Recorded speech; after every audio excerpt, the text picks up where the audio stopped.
नमस्कार। आज मैं ये पुस्तक जो इंडिया ऑफ माई ड्रीम्स जिसे महात्मा गांधी ने लिखा है उस पर चर्चा करूँगा। महात्मा गांधी ने कई अपने आर्टिकल लिखे अपने जीवन में, जैसे उनका जो अपना जो चलते थे जर्नल यंग इंडिया हुआ, हरिजन हुआ, या और भी बहुत सारे भाषण हुए उनके जो प्रार्थना सभाएँ होती थी, तो वहाँ पर अपने विचार रखे हुए हैं। तो महात्मा गांधी की जो विचार थे और वो कैसा भारत चाहते थे, उसी पर आधारित ये बुक है, इंडिया ऑफ माई ड्रीम्स। इस बुक में महात्मा गांधी भारत या कोई भी देश में जो भी एलिमेंट्स होते हैं उस पर चर्चा की है।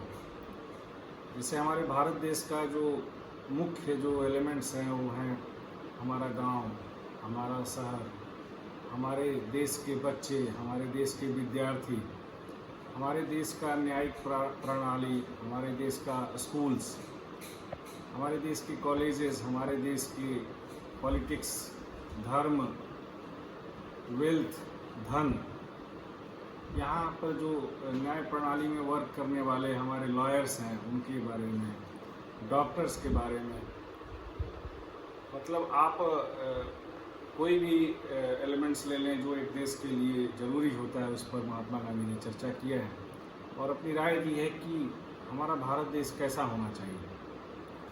तो मैं सारी जो तथ्य हैं उन पर तो चर्चा करने के लिए मुझे बहुत समय चाहिए, लेकिन इनका जो मुख्य कुछ चीज़ें हैं जिस पर मैं चर्चा करना चाहूँगा।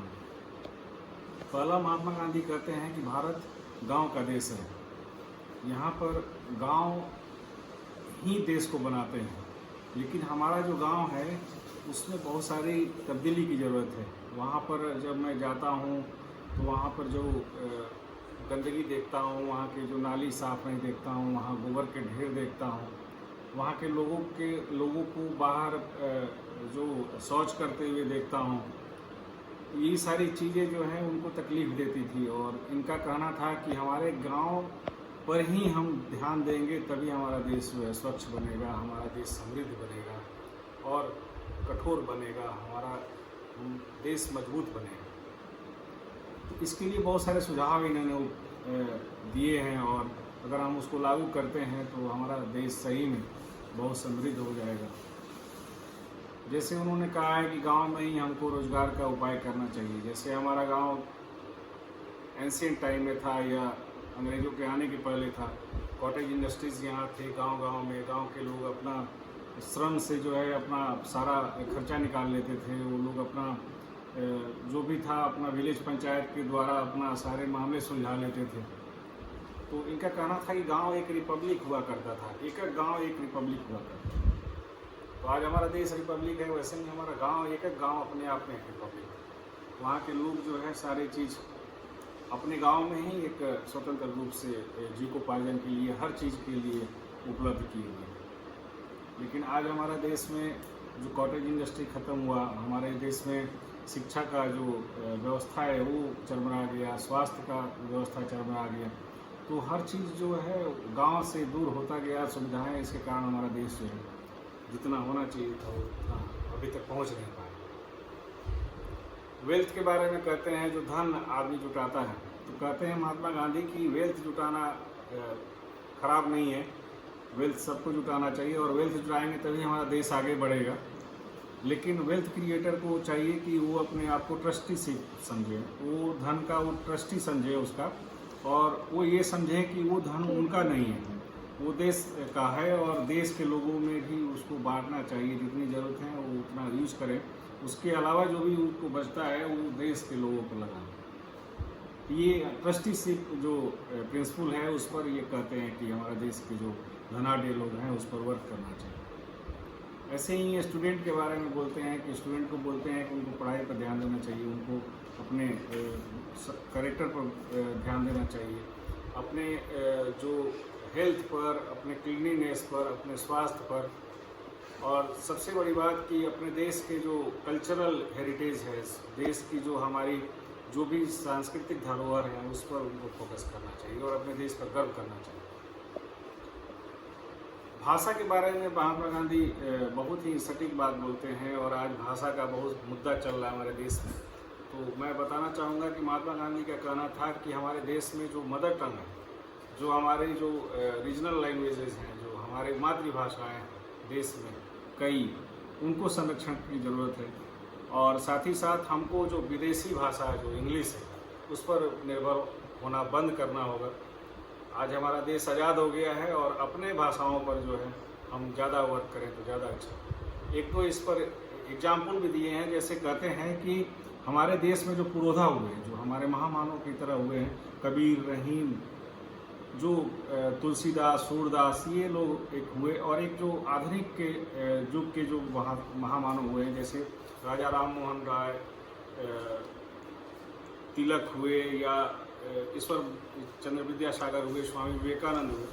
तो ये दोनों जो पीढ़ी है, इन पर जब कंपैरिजन करते हैं तो कहते हैं कि लोकमानस में, जो लोगों के मन में अभी भी कबीर, रहीम बसे हुए हैं और घर घर में उनकी चर्चा होती है, उनके जो दोहाए हैं, उनके जो बात हैं घर में, और लोग अपने जीवन में उतारे हुए हैं। लेकिन वैसा राजा राम मोहन राय या तिलक के साथ नहीं है। हर एक घर में उनका चर्चा नहीं होता है, हर एक घर में या अपने जीवन में सब लोग उनको लागू नहीं करते हैं। इसका मूल कारण यही है कि आधुनिक भारत में जो हुए वो अंग्रेजी भाषा पर ज़्यादा तरजीह दिए, और जो लोगों का जो भाषा था, मातृभाषा, उसमें वो कनेक्ट नहीं थे। और जो पुराने लोग जो थे, कबीरदास हुए, सूरदास हुए, वो लोग मदर टंग में बात किए और लोगों से ज़्यादा जुड़े, इसलिए उनको आज भी हज़ारों साल, सैकड़ों साल बाद याद किया है।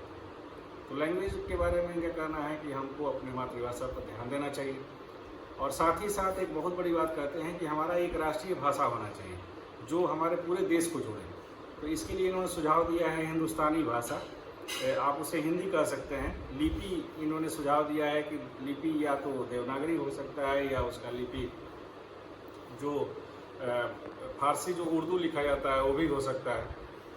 लेकिन एक भाषा होनी चाहिए जो लोगों को जानकारी होनी चाहिए, सारे बच्चों को जानकारी होनी चाहिए, ताकि देश के सारे नागरिक जुड़ सकें।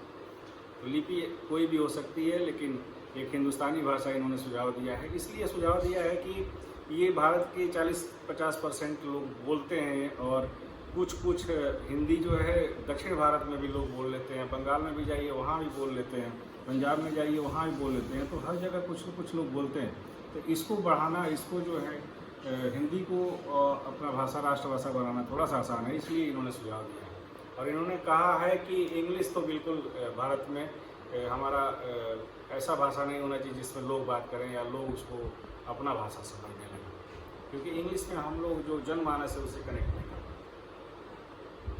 ये इनका लैंग्वेज पर अपना विचार है, और देश में कैसा होना चाहिए इस पर विचार है। स्कूली शिक्षा के बारे में इन्होंने कहा है कि ये स्कूल जो है ऐसे होने चाहिए जो सस्टेनेबल हो। जैसे इनका कहना है कि शिक्षा जो है उसके लिए हमको फीस देने की ज़रूरत पड़े, या जो स्कूल है उसको चलाने के लिए धन की आवश्यकता हो, ऐसा नहीं होना चाहिए।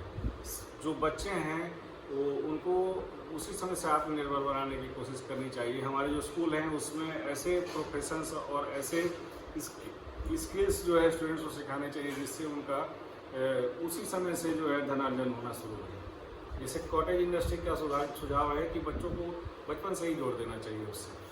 जो हम लोग आजकल के प्रोजेक्ट बनाते हैं, बच्चे मॉडल्स बनाते हैं, उसके जगह पर ऐसे चीज़ सिखाया जाए जिससे उनका अर्निंग हो, और उसी अर्निंग से स्कूल चले। तो ये इनका सुझाव है कि स्कूल हमारा ऐसा होना चाहिए। और लॉयर्स को इन्होंने कहा है कि लॉयर्स को जो है दोषी को सज़ा दिलाने के लिए होना चाहिए, चाहे वो किसी के लिए भी वो जूरी में केस लड़े। ये नहीं कि जो गिल्टी है उसको निर्दोषित करने के लिए उसको लड़ना चाहिए। तो ये गांधी जी के विचार हैं। मेरा वीडियो बहुत लंबा चलेगा, ये बुक में बहुत सारी चीज़ें बताई गई हैं। मैं इतना ही कहना चाहूँगा कि इस किताब को हर एक भारतीय को पढ़ना चाहिए, चाहे आप महात्मा गांधी को के विचार से आप सहमत हो असहमत हो, वो अलग बात है। लेकिन इस किताब को आप जब पढ़िएगा तो आपको बहुत सारी चीज़ें मालूम होंगी जो देश में होना चाहिए और देश की अच्छाई के लिए होनी चाहिए। धन्यवाद।